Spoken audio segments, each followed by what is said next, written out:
गांव में रामलाल नाम का एक किसान था। वह अपने परिवार के साथ रहता था। एक दिन रामलाल खेती में काम कर शाम को घर लौटा तो देखा कि उसका बेटा रमेश अपनी माँ के साथ चौखट में उसका इंतजार कर रहा है। वह थोड़ा आश्चर्य होता है कि इससे पहले ऐसा कभी नहीं हुआ था। वह घर की चौखट में उन दोनों के साथ बैठ जाता है और लंबी सांस लेते हुए कहता है कि भगवान, थक गया हूँ, ज़रा थोड़ा ठंडा पानी पिलाना। तो शकुंतला उसकी पत्नी पानी लेने के लिए अंदर चली जाती है। कुछ देर बाद वह पानी लेके आती है और रामलाल उसे पी के अपना प्यास बुझाता है।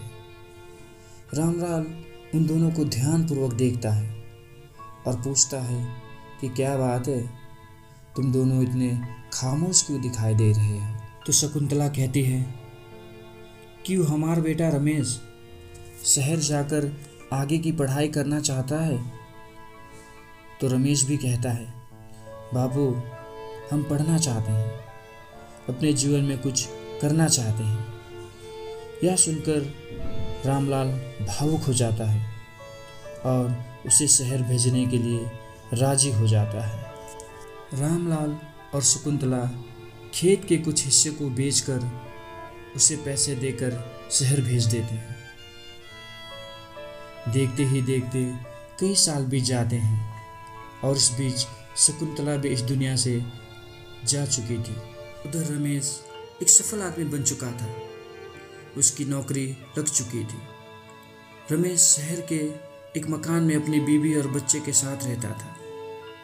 एक दिन रमेश अपने बाबू को लेने गांव आता है और कहता, बाबू, आप हमारे साथ शहर के मकान में चलो।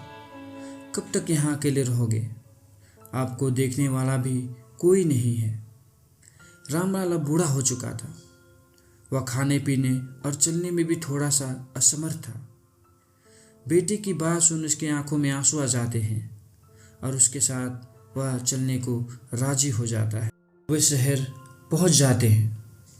रामलाल देखता है कि शहर में रमेश की मकान तो छोटा है, लेकिन वहाँ की सभी चीज़ें बहुत महंगी हैं।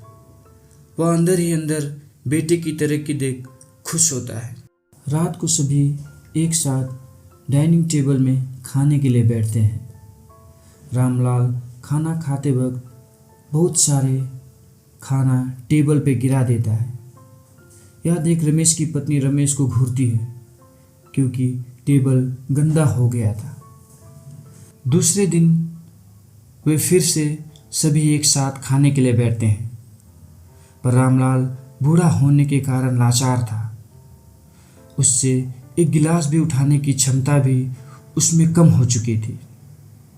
वह पानी पीने के लिए गिलास उठाता है, लेकिन वह गिलास नीचे गिर के फूट जाता है।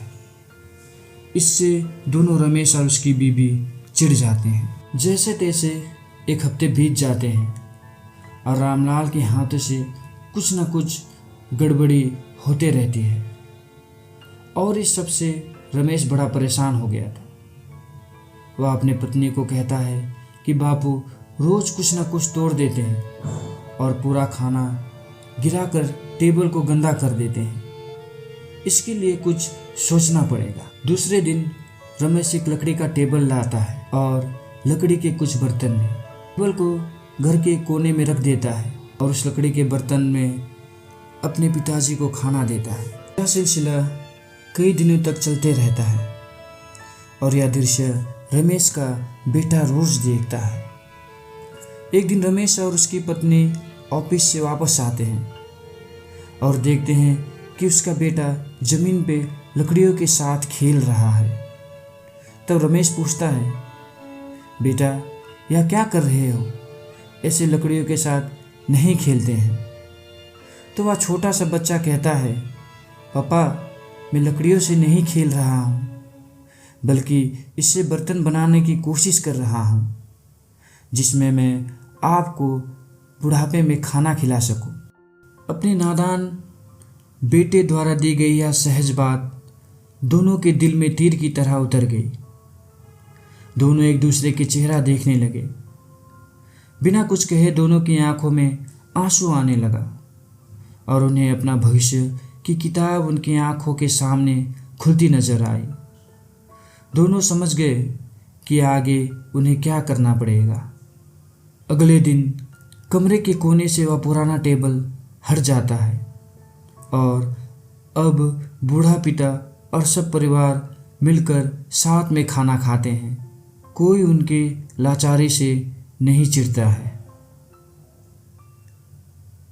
इस कहानी से यह सीख मिलता है कि हमें अपने बड़े बूढ़ों का हमेशा ख्याल रखना चाहिए और हमें हमारे माता पिता बुजुर्गों के साथ वैसा ही व्यवहार करना चाहिए जैसा हम चाहते हैं कि हमारे बूढ़े होने के बाद हमारे बच्चे हमारे साथ करें। धन्यवाद। हमारी यह छोटी सी वीडियो यहीं पे समाप्त होती है।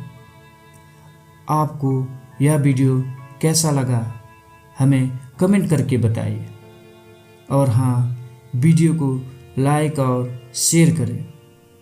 चैनल को भी सब्सक्राइब ज़रूर करें क्योंकि ज्ञान बांटने से बढ़ता है।